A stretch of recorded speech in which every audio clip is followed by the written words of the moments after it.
વડોદરાના પોલીસ જવાનોએ અમદાવાદ પોલીસની ઓળખ આપીને ભરૂચના વેપારીનું અપહરણ કરી 4.5 લાખની ખંડણી વસૂલી હતી। વેપારી મહિલા મિત્ર સાથે વડોદરા આવ્યો ત્યારે આ ઘટનાને અંજામ આપવામાં આવ્યો। કેવી રીતે કાયદાના રક્ષક ભક્ષક બન્યા, જોઈએ આ રિપોર્ટ।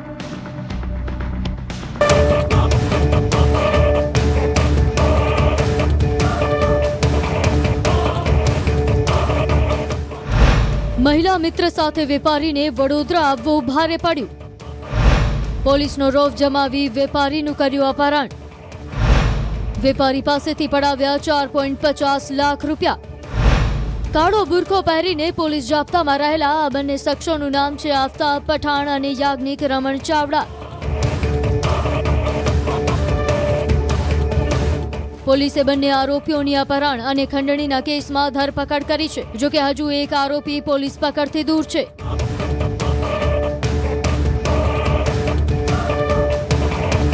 આરોપીઓએ હાઈવે પર એક વેપારી અને તેની મહિલા મિત્રની કાર અટકાવી બાદમાં વેપારીનું અપહરણ કર્યું અને તેની પાસેથી ₹4,50,000 પડાવ્યા। ચોંકાવનારી વાત તો એ છે કે આરોપી યાજ્ઞિક ચાવડા વડોદરા સેન્ટ્રલ જેલમાં સિપાહી તરીકે ફરજ બજાવે છે અને તેણે પોતાની ઓળખ અમદાવાદમાં એસઓજીમાં નોકરી કરતા હોવાનો રોફ જમાવી વેપારીનું અપહરણ કર્યું હતું। તો 15-20 દિવસ પહેલા ઇન્સ્ટાગ્રામ પર એક મહિલાના કોન્ટેક્ટમાં આવે છે। તે મહિલા સાથે તેમની મિત્રતા બંધાય છે। એ મહિલાને જ્યારે MS યુનિવર્સિટીમાં બરોડામાં વિઝિટ કરવાની થાય છે ત્યારે તેઓ આપણા ફરિયાદીનો કોન્ટેક્ટ કરે છે અને તેમને લઈને બરોડા MS યુનિવર્સિટીમાં વિઝિટ કરવા માટે આવે છે। આ માટે ફરિયાદી અફાન કાની એક ઇનોવા ગાડી ભાડે લે છે અને એક ડ્રાઈવર લે છે અને એની સાથે તેઓ બરોડા MS યુનિવર્સિટીની મુલાકાતે આવે છે। અહીંયાથી જ્યારે પરત ફરતા હોય છે ત્યારે બરોડા ડેરીથી સુસન સર્કલ તરફ જતા રસ્તામાં તેમને એક સ્કોર્પિયો જે GJ18 પાસિંગની છે તેના દ્વારા રોકવામાં આવે છે। સમગ્ર ઘટના પર નજર કરીએ તો ભરૂચના એક વેપારી પોતાની મહિલા મિત્ર સાથે વડોદરા આવ્યા હતા। જ્યારે તેઓ પોતાનું કામ પતાવી વડોદરાથી ભરૂચ જવા રવાના થયા ત્યારે SRP કેમ્પ માજલપુર સાથે કેટલાક શખ્સો તેમની કારને અટકાવે છે। જે પૈકી એક શખ્સ એટલે કે યાજ્ઞિક ચાવડા પોતાની ઓળખ અમદાવાદ એસઓજીનો જવાન તરીકે આપે છે અને તે વેપારી પર પોતાનો રોફ જમાવે છે। બાદમાં તેઓ વેપારીનું કારમાં અપહરણ કરે છે અને મહિલાને છોડી મૂકે છે। અપહરણકારો વેપારીને અમદાવાદ તરફ લઈ જાય છે અને મોટા કેસમાં ફસાવી દેવાની ધમકી આપે છે અને જો કેસમાંથી બચવું હોય તો 5 લાખ રૂપિયાની માંગણી કરે છે। અપહરણકારોની ધમકીથી ડરી જઈ વેપારી પહેલા તેમને 4 લાખ અને બાદમાં 50,000 રૂપિયા આપ્યા। આરોપીઓ ફરિયાદીના ભાઈને સંપર્ક કરે છે અને વડોદરા લાલબાગ પુલ નીચે આવેલા SBIના ATMમાં 4 લાખ રૂપિયા મૂકી દેવા કહે છે। તેમાંથી 3 ઈસમો ઉતરે છે અને 3 ઈસમો ગાડીમાં બેસે છે। ત્યારબાદ આગળ જઈને એક ઈસમ મહિલા મિત્રને લઈને ઉતરી જાય છે અને બાકીના 2 ઈસમો અને ફરિયાદી ઇરફાન કાનીને સાથે રાખીને અમદાવાદ સુધી લઈ જાય છે। આ સમગ્ર જર્ની દરમિયાન તેને અલગ અલગ રીતે ડરાવવામાં આવે છે। અમે અમદાવાદ એસઓજી પોલીસના માણસો છીએ અને ગંભીર ગુનામાં અમે ઇન્વોલ્વ કરી દઈશું, તારી પાસેથી અરે પૈસા આપવા પડશે ને તો તને મારવામાં આવશે વગેરે કહીને તેની પાસેથી ખંડણીના રૂપે અમુક રકમ માંગવામાં આવે છે। ઘટના બાદ વેપારીને શંકા જતા તેણે માંજરપુર પોલીસ સ્ટેશનમાં આ મામલે ફરિયાદ નોંધાવી। ફરિયાદીનું કહેવું છે કે પહેલા તેણે 4 લાખ રૂપિયા આપ્યા ત્યારે તેને મુક્ત કર્યો। બાદમાં ફોન મુક્ત કરવા માટે 1 લાખની માંગણી કરી। જો કે બાદમાં તેઓ ફરિયાદીના ભાઈને ફોન આપી દીધો હતો। તે સમયે પાનના ગલ્લા પર એક વ્યક્તિ મળ્યો, તેને 50,000 રૂપિયા આપ્યા। આ વ્યક્તિની પૂછપરછ કરતા ખુલાસો થયો કે અમદાવાદના એસઓજીના નામે તોડ કરનાર યાજ્ઞિક ચાવડા પોલીસમાં જ નોકરી કરે છે અને વડોદરા સેન્ટ્રલ જેલમાં સિપાહી તરીકે ફરજ બજાવે છે। 4 લાખ રૂપિયા આપવાની વાત ફરિયાદી પાસેથી નક્કી થાય છે, જેના માટે ફરિયાદીના ભાઈનો ટેલિફોનિક કોન્ટેક્ટ કરવામાં આવે છે અને તેને કહેવામાં આવે છે કે બરોડામાં લાલબાગ બ્રિજની નીચે આવેલા SBIના ATMમાં 4 લાખ રૂપિયા મૂકી દેવા અને તેઓ અમદાવાદથી ફરીને બરોડા પાછા આવે છે અને આ ATM પાસેથી પૈસા કલેક્ટ કરી લે છે। વેપારીની ફરિયાદના આધારે પોલીસ તાત્કાલિક એક્શનમાં આવી હતી। પોલીસે વડોદરા તાંદલજા વિસ્તારના આફતાબ પઠાણ અને યાજ્ઞિક ચાવડાની ધરપકડ કરી હતી। તો ભરૂચના જકરિયાના અને વડોદરા જેલમાં સિપાહીની ફરજ બજાવતા કેડી પ્રજાપતિ હજુ પણ ફરાર છે। હાલ પોલીસ ફરાર આરોપીની શોધખોળ કરી રહી છે। 1 લાખ રૂપિયા આપવા માટે ફરિયાદીનો ભાઈ ત્યાં પાનના ગલ્લાની બહાર ઉભેલા માણસને મળે છે ત્યારે એના દ્વારા પૂછવામાં આવે છે કે આ પૈસા કોને આપવાના છે, કયા કામ માટે આપવાના છે। ત્યારે સમગ્ર ઘટના ખુલ્લી પડે છે અને કોના દ્વારા કિડનેપિંગ કરવામાં આવ્યું હતું તે બાબતે ફરિયાદીને ધ્યાન પડે છે। એમાં 2 નામ ફરિયાદીના સામે આવે છે, એક આફતાબ પઠાણ જે તાંદલજાના રહેવાસી છે અને એક યાજ્ઞિકભાઈ કરીને જે જેલ પોલીસમાં ફરજ બજાવે છે। આ સમગ્ર ઘટના તેના ધ્યાને આવતા એ તરત પોલીસ સ્ટેશન આવે છે। ખોટો રોફ જમાવી વેપારીનું અપહરણ કરી પૈસા પડાવવાની તપાસ પોલીસ કરી રહી છે. પોલીસનું માનવું છે કે આરોપીઓની પૂછપરછમાં હજુ કેટલાક ખુલાસા પણ થઈ શકે છે. પોલીસ એ દિશામાં તપાસ કરી રહી છે કે આરોપીઓએ અત્યાર સુધી આ પ્રકારના કેટલા ગુનાને અંજામ આપ્યો છે. અત્યાર સુધી તેઓ પોલીસનો રોફ જમાવી કેટલા લોકો સાથે ઠગાઈ આચરી ચૂક્યા છે. આ સિવાય આરોપીઓએ કોઈ અન્ય ગુનાને અંજામ આપ્યો છે કે કેમ, પોલીસ તપાસમાં તમામ સવાલના જવાબનો ખુલાસો થશે. Hardik Dixit, news 18 Gujarati, Vadodara.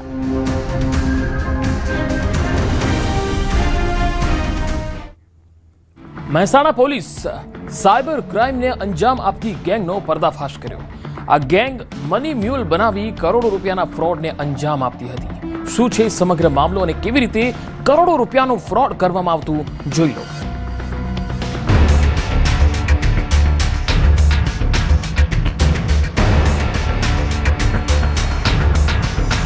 Mehsana cyber ક્રાઇમની task force શંકાસ્પદ બેંક એકાઉન્ટને ઊંડાણપૂર્વક તપાસ કરી રહી હતી, જેમાં સામે આવ્યું કે કેટલાક સાયબર માફિયા મની મ્યુલ કરી કરોડો રૂપિયાની ટ્રાન્ઝેક્શન કરી રહ્યા છે. પોલીસે જ્યારે સમગ્ર કેસમાં વધુ તપાસ કરી તો એક મોટા રેકેટનો પર્દાફાશ થયો. મ્યુલ એકાઉન્ટ્સ એટલે કે જે એકાઉન્ટ ખાલી ને ખાલી ગેરકાયદેસર રીતે આવતા રૂપિયાને પ્રોસેસ કરી અને કેશમાં ઉઠાવી લેવા માટે થઈ અને ભાડેથી યુઝ કરવામાં આવે છે. કોઈ પણ પ્રકારના એમાં જે ક્રેડિટ થતું હોય, એક ડેબિટ ક્રેડિટના કોઈ પણ પ્રકારના હિસાબ વગર ડાયરેક્ટ એની અંદરથી રૂપિયાના વ્યવહારો થતા હોય છે. મહેસાણા સાયબર પોલીસને NCCRP પોર્ટ પરથી મળેલી માહિતીના આધારે બંધન બેંકના એકાઉન્ટની સઘન તપાસ કરવામાં આવી. પોલીસ તપાસમાં સામે આવ્યું કે આ એકાઉન્ટ પર દેશના અલગ અલગ રાજ્યોમાં 7 ફરિયાદ નોંધાઈ ચૂકી છે. પોલીસ તપાસમાં ખુલાસો થયો કે બેંક એકાઉન્ટ ધારકનું નામ હિતેશ રાવળ છે અને તેની પેઢીનું નામ હિતેશ ટ્રેડર્સ છે. ઉનાવા માર્કેટ યાર્ડમાં તે કમિશન એજન્ટનું કામ કરે છે. માહિતી મળતા જ સાયબર ક્રાઇમની ટીમ હિતેશ ટ્રેડર્સમાં પહોંચી હતી. તપાસનો ધમધમાટ શરૂ કર્યો. એકાઉન્ટ હોલ્ડર છે એને માસિક અથવા વાર્ષિક એક નક્કી કરેલી ભાડાની રકમ આપવામાં આવતી હોય છે અને એના એકાઉન્ટનો વપરાશ છે તે આવા ગેરકાયદેસર રીતે જે પ્રવૃત્તિઓમાંથી આવતા હોય છે નાણાં, તેની લેવડ દેવડ માટે થઈને કરવામાં આવતો હોય છે. તો આવા જે મ્યુલ એકાઉન્ટ છે તેની જે NCCRPનું જે પોર્ટલ છે એમાં કુલ 7 અલગ અલગ ગુનાઓમાં આ મ્યુલ એકાઉન્ટ યુઝ થયેલું હતું કે જેની વિગતો સાયબર ક્રાઇમ પોલીસ સ્ટેશનને મળેલી હતી. તપાસ દરમિયાન ખુલાસો થયો કે કમિશન એજન્ટની પેઢીના નામે ખોલાવાયેલા બેંક એકાઉન્ટથી દેશભરમાં થયેલા સાયબર ફ્રોડના નાણાં જમા કરવામાં આવતા હતા. બાદમાં ચેક દ્વારા આ રકમ ઉપાડી લેવામાં આવતી. હિતેશ રાવળે પોતાનું બેંક એકાઉન્ટ સાયબર માફિયાઓને કમિશન પર ભાડે આપ્યું હતું. પોલીસે સમગ્ર કેસમાં 2 આરોપીઓને દબોચી લીધા. ડિજિટલ અરેસ્ટના ગુનાઓ પણ છે, જેની અંદર સેક્સટોર્શન એટલે કે ન્યૂડ વિડીયો બતાવી અને લોકો પાસેથી જે બ્લેકમેલ કરી અને નાણાં પડાવવામાં આવતા હોય છે તેવી પ્રવૃત્તિઓના સાયબર ફ્રોડના રૂપિયા પણ એની અંદર આ એકાઉન્ટમાંથી પ્રોસેસ કરવામાં આવેલા હતા. પોલીસે આ અંગે ગુનો દાખલ કરી અને અત્યારે હિતેશભાઈ અને પિયુષભાઈની અટકાયત કરેલી છે. પોલીસ તપાસમાં ખુલાસો થયો કે 1 એપ્રિલ 2024 થી 5 નવેમ્બર 2025 સુધી કુલ ક્રેડિટ ટર્નઓવર 8,37,32,794 અને ડેબિટ ટર્નઓવર 8,53,00,000 નોંધાયું છે. આ રકમમાંથી 1,11,000ની રકમ ચેક દ્વારા આરોપીએ ઉપાડી હતી અને તેનો અંગત કામ માટે ઉપયોગ કર્યો હતો. આ ગુનામાં પિયુષ પટેલ નામના શખ્સની પણ સંડોવણી બહાર આવી છે. હિતેશ કુમાર રાવળ અને પિયુષભાઈ પટેલ જે બંને, જેમાંથી હિતેશભાઈ છે તેમણે હિતેશ ટ્રેડર્સ નામની એક જે ગંજ બજાર છે ઉનાવાનું, તેની અંદર એક પેઢી બનાવી અને તેના નામે ખોટું એક એકાઉન્ટ આવું ખોલાવેલું હતું અને આ એકાઉન્ટની અંદર તપાસ કરતા જાણવા મળ્યું હતું કે કુલ 8.5 કરોડ જેટલી રકમના તેની અંદર ટ્રાન્ઝેક્શન્સ અત્યાર સુધી થયેલા છે. સાયબર ક્રાઇમ પોલીસે એકાઉન્ટ હોલ્ડર અને તેના ભાગીદાર વિરુદ્ધ ગુનો દાખલ કરીને તેમની ધરપકડ કરી છે. આ કાર્યવાહી સ્પષ્ટ સંદેશ આપે છે કે પોતાના બેંક એકાઉન્ટને ગેરકાયદેસર પ્રવૃત્તિઓ માટે ભાડે આપવું અથવા કમિશન પર ભાડે આપવું એ ગંભીર ગુનો છે અને સાયબર પોલીસ આ પ્રકારની પ્રવૃત્તિઓ પર કડક નજર રાખી રહી છે. કેતન પટેલ, ન્યૂઝ 18 ગુજરાતી, મહેસાણા. સમગ્ર ગુજરાતમાં ગાંજો સપ્લાય કરનાર મુખ્ય સૂત્રધારને પકડવામાં આખરે ક્રાઇમ બ્રાન્ચને સફળતા મળી. ક્રાઇમ બ્રાન્ચે ઓડિશાના રહેવાસી અનિલ પાંડીની ધરપકડ કરી છે. આરોપી વિરુદ્ધમાં અમદાવાદ અને સુરતમાં કુલ 12 જેટલા ગુના નોંધાઈ ચૂક્યા છે. આરોપી ટ્રેન મારફતે ગાંજાની હેરાફેરી કરતો.